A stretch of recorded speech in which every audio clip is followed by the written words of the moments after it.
চলেন এখন আপনাদেরকে একটু লঞ্চের ভিতরে দেখে নিয়ে আসি। আমার পায়ে স্যান্ডেল নিয়ে আমি পানিতে নেমে গেছি। 4-5টা, বাহ! ওরা মাছ ধরতেছে ছিঁড়া নেট দিয়ে, মশারি নেট দিয়ে। তো আমি প্যান্ট মনে হয় ভিজে যাবে, তারপরেও চলেন জাহাজে উঠি।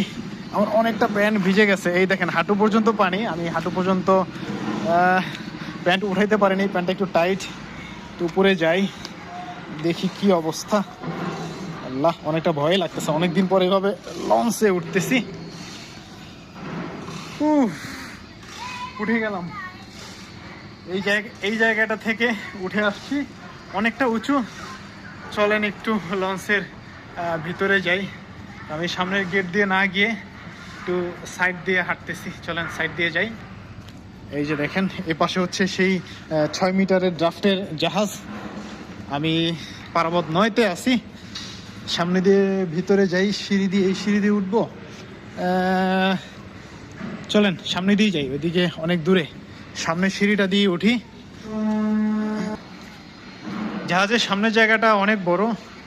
যারা দক্ষিণাঞ্চলে মোটরসাইকেল নিয়ে যায় লঞ্চে করে, তারা এভাবে লঞ্চে করে সামনে এখানে রেখে, বা এরকম জাহাজের ভিতরে যে পাশগুলো আছে, পাশগুলো মোটরসাইকেল নিয়ে যেতে পারে। নির্দিষ্ট একটা পরিমাণ ভাড়া পরিশোধ করতে হয় অবশ্য এর জন্য। আমি একেবারে পিছন দিকে চলে যাই।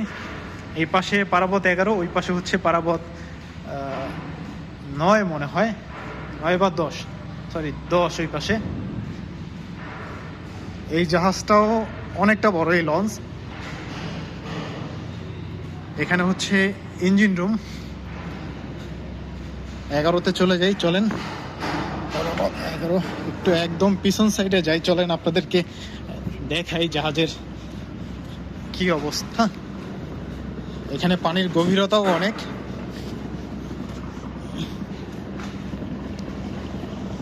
এই যে জাহাজগুলো মেরামতের কাজ করতেছে এখান থেকে। পারাবত 11 অনেকটা বড়, এখান থেকে প্রায় আরো 20-25 মিটারের মতো বড়।